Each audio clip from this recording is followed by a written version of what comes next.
Good morning, ladies and gentlemen. Thanks for introduction. Nice to be here.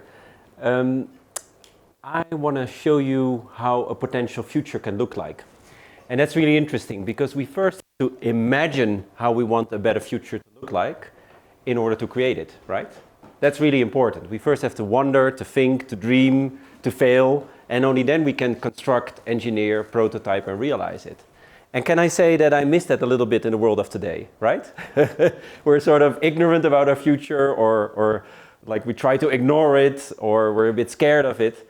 And that's a problem because we have to build it up in our head, and then we can start doing it.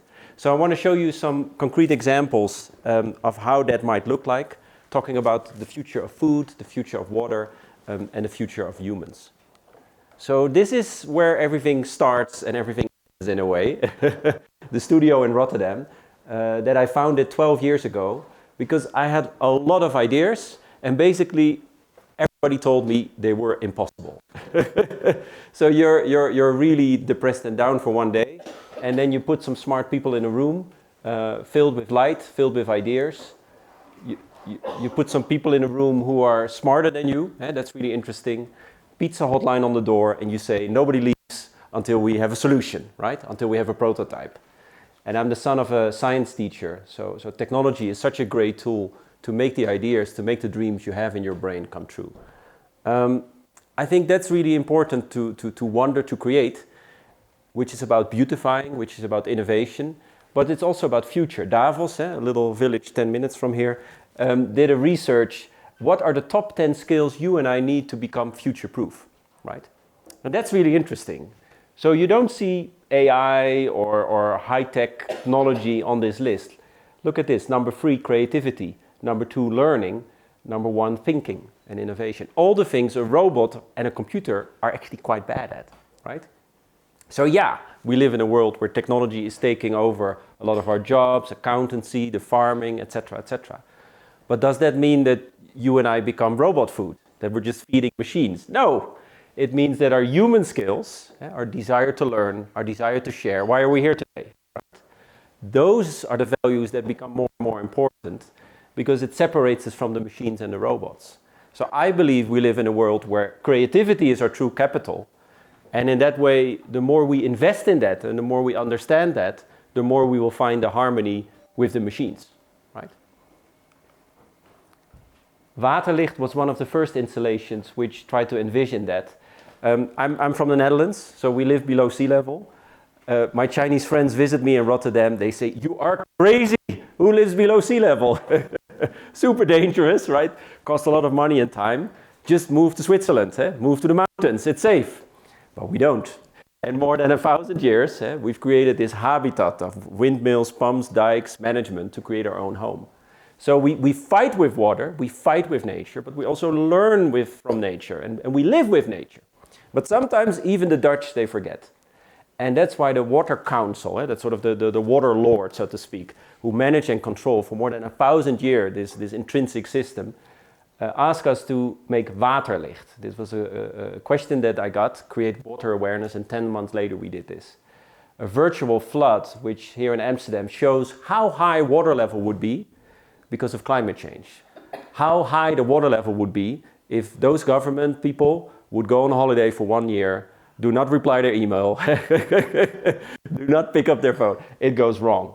And we started to flood these public spaces all around the world.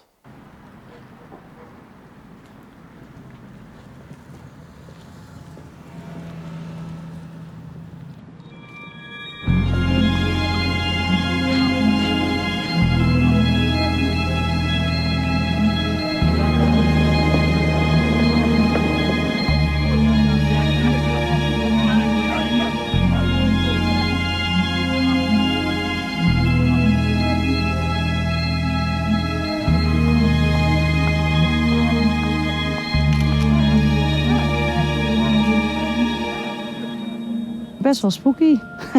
Spacey. Ja.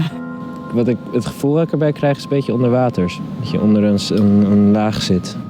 Ja, best wel mooi, vind ik. With the waves above us. And it's magnificent. Ik weet natuurlijk dat we beneden zeeniveau zitten, maar Ja, zoals je het zegt, zou dat niet zo fijn zijn als ik dit opeens over me heen ga voelen, nee.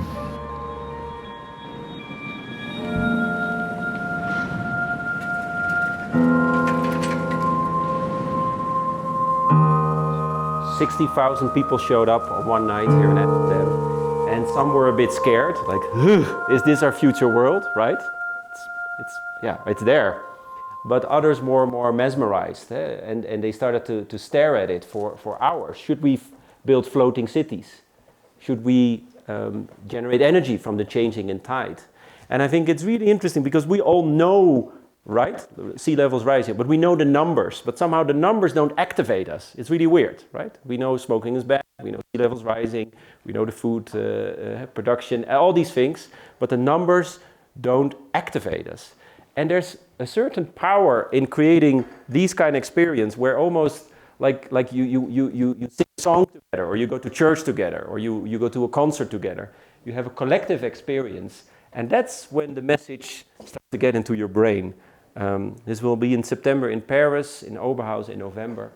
And it's always connected with conference, podcast, telling stories about the power and the problems of living with water.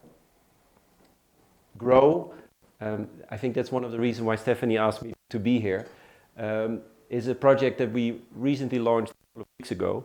And it actually started with the CEO of Rabobank coming to me, one of the largest banks involved in agriculture. I think more than 51% of world food production, they are somehow directly or indirectly involved in terms of investment. And it was a new CEO. So previously they had an artist in residence, they purchased a sculpture or a painting, put it in a lobby, very nice, but a bit boring. And he said, we do something different. We're going to have a real conversation with a living artist. This is one of my true values, that I'm still alive. And we're going to work with them. And so he came to me and said, okay, Daan, can you work with us to think about the future of food, the future of agriculture? And whatever you do, be radical. All right, so that night I didn't sleep, right? Because he challenged me, and I like that.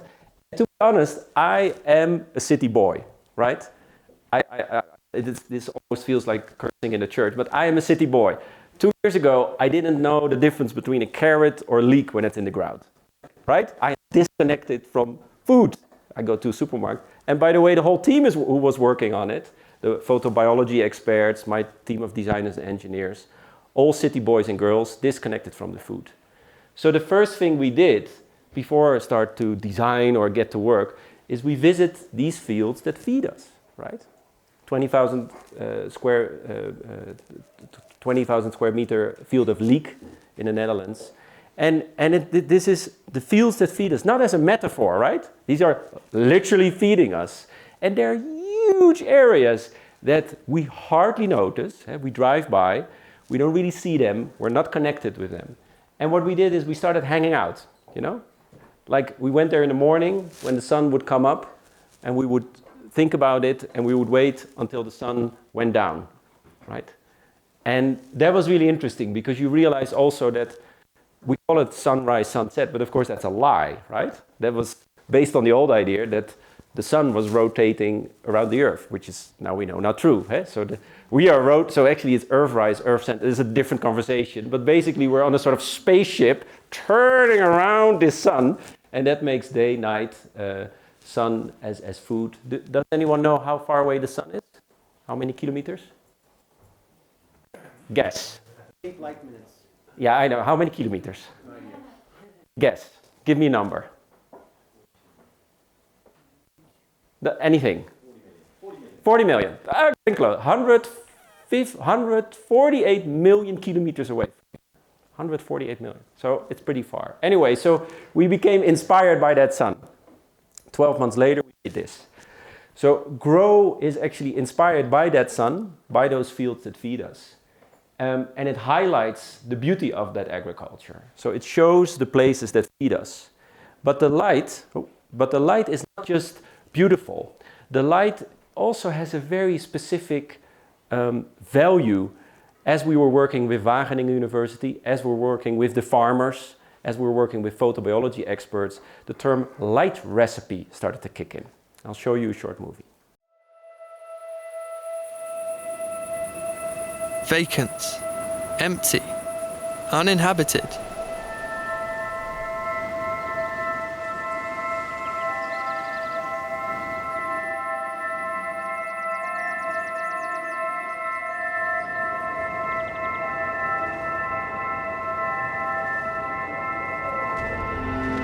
We often dream about creating a better future. Yet we hardly notice the fields that feed us. How can we show the beauty of agriculture? How can we make the farmer the hero? And how can light help crops to grow more sustainably?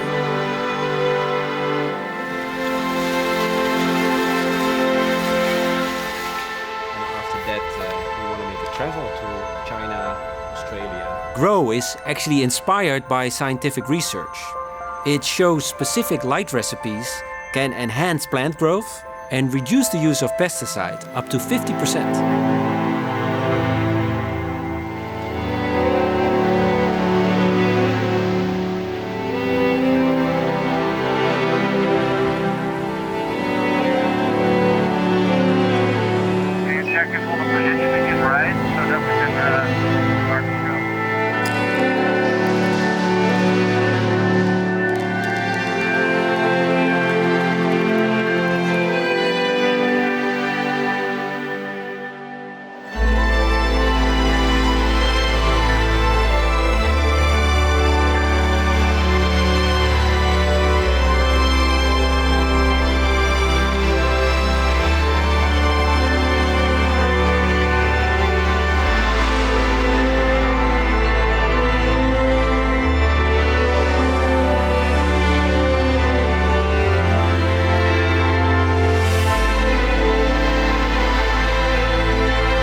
Step by step, learning, improving, growing.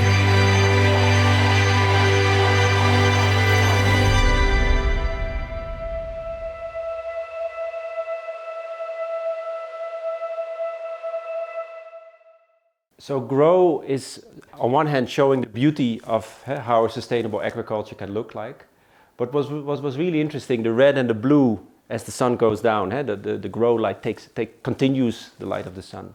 Red and blue helps crops to grow more with the light. We know that from indoor farming, has been done for 30, 40 years. Nobody has ever done it outdoor.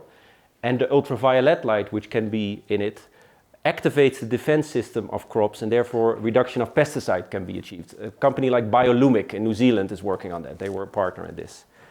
So what is interesting is in a way that it creates this sort of very romantic images. The movie was viewed 650 million people. Like so many people wanted to go there and see it and hang out. But it was also a platform for those light science, for those light recipes, which are there, hidden in drawers, undiscovered, to activate it, to show it's possible. So it also speeds up development, which is incredibly necessary. So we know light recipes, this is done in the farmhouses, in the indoor, and there's really a lot to be gained, how light can help and fine-tune that. So the system, I won't go too technical, but it's a combination of LED laser aiming on a horizontal, moving up and down to avoid light pollution for a couple of hours after sunset. So it's a minimal intervention in the surrounding ecosystem. But yeah, we do need to make strong statements if we want to speed up and work towards those 2030 goals. This is the farmer, or he actually wants to call agrariër. He doesn't like the word farmer, I don't know why, Dennis. And he was in the morning, we were installing city boys, city girls, and he was looking at us like, what are you doing? Like crazy guys. And then he came back in the evening and he just couldn't stop staring at his own crops. I mean, we were guests in his land and he couldn't stop staring. And he called his family and his friends and he stayed there until 1 o'clock and he had to get up really early, like 5:30 the next morning. So it was so cool. I love this image so much because his world and my world started to sort of collide. And maybe that is what true innovation is about, right? It's not about being right. It's not about technology. It's about creating something where these worlds connect of innovation, of food production, of tourism, of placemaking. Yeah. And now it's going to tour to 40 countries. where every, of course, country has its own local crop. Chinese has the rice fields, well, you know, the wheat, you know, every country has its own crops and therefore its own light recipes. And we're really looking forward to make 20,000, 100,000 square meter landscapes. Again, that people can go there, you can have a conference, the farmer can talk about it. I think by highlighting and showing grow, people also get more appreciation of how food is made and where food is made again. And again, if we feel connected, that's the way to speed up innovation and awareness. So we talked about grow. Those are light recipes for crops. This is light recipes for people. It's really interesting. This is urban sun. So what is urban sun? Urban sun is the world's first artificial sun using a new special UV light that kills viruses, including COVID-19, but is not harmful for people or animals. You're doing what? Yeah, exactly. So I'll explain.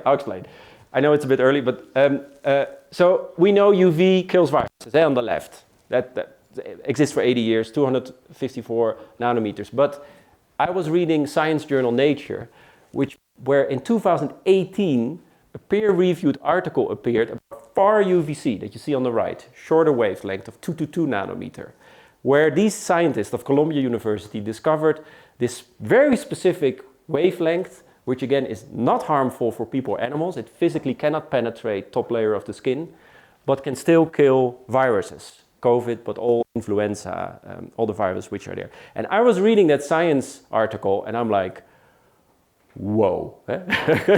I'm aware this is not a scientific term, but I'm like, whoa, the power of light can help. And why are we not doing anything with this, right? So I asked the Dean of Columbia to introduce me to the team, and we got to work. Then COVID, of course, started to kick in March 2020, and the project really speeded up. More than 320 scientists of Japan, Italy, America, and Netherlands created the first world urban sun. So what you're seeing is, volume a little bit down. I'll do it here. What you're seeing here is a black sphere with that UV light. So everything underneath it is sanitized with speed of light, 300,000 kilometers per second. And so we live in a world where we're disconnected. And it's highlighted with a visual barrier you see on the ground, which highlights where the safer zone starts. So it's a place which is cleaned, which is safer, which is better, so we can meet again.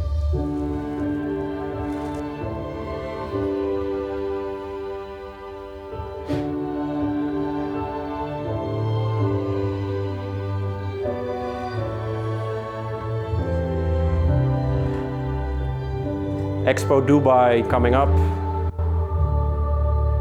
Just a short movie. So this is the black sphere, this is the cone. Just some numbers, speed of light, so it goes pretty fast. So in 13 seconds you have 50% reduction and 99.9. You know the science, they never say 100. They're scientists. So in 2 to 3 minutes. And you know, is this to say, oh, we don't need vaccines or we don't need government rules? No, it is an addition. But I think it's important that we move away from Zoom screens and our friends being reduced to pixels on a computer screen. That's why it's so cool to have this conference here. And it's a place in this case for 4 or 5 people to meet. And right now we're working on a much, much larger one for 3,000 to 5,000 square meter. This is measured and calibrated by Dutch National Metrology Institute. So we know it's according to the international safety standards for UV light. And the Dutch Council for Health and Safety, Jet Bussemaker, is involved as well. This is typically a project like this. We financed it, so I spend my own time, money and energy on it, which we kickstart. We felt lost, we felt desperate, we felt scared, like all of us. And I think by making this and the whole team of scientists and engineers really, gave us a sense of purpose, right? Can I say that? So there's sort of an us. We do it to improve. We think it benefits people. But there's also a me. I do it for myself to not go crazy. Because when I create, when I make, I feel happy. So there's a real power in to act like a maker, not just as a consumer, or even better, as a creator. That's like God mode. But so we're makers. And there was a real joy in that. a project like this is innovation. So in the beginning, people said, Daan, don't do it. It's too sensitive. They're going to cut your head off. They're not going to believe it. It's not possible. It's not allowed. And now every taxi driver, every time I'm in a taxi in the Netherlands, every taxi driver asks me, that's really cool. Why is it not everywhere yet? So these are the ungrateful phases of innovation. In the beginning, it's not possible, it's not allowed. And in the end, everybody says, why is it not everywhere? Or why haven't you done it before? And that's a good thing. Because right now, the way we talk about our future, our world, our climate, is saying we're going to do it 5% less worse. Or we're going to be neutral. Imagine you and I were dating, right? We're not, but imagine we're dating. And we're going to say, love of my life, dear, we're going to be neutral this year. We're going to do it 5% less worse. I mean, I'm sure she would dump me at that spot, right, at that moment. And she was right. That would be a good thing to do. But yet, that is how we talk about nature. That is how we talk about Mother Earth. That is how we often talk about our future. So I'm hoping that I gave you a little glimpse of what could be doing. We're 100% open for dialogues, collaboration, investment to speed up the process. I have 800 slides left, but I'm not going to do that. I'm going to resist that urge to not do it. And maybe bring back some light and have some 5 minutes for questions. Yeah, we've got at least 10 minutes for questions. We have some 15 minutes for questions. Yeah, thank you. Okay, thank you. Yeah.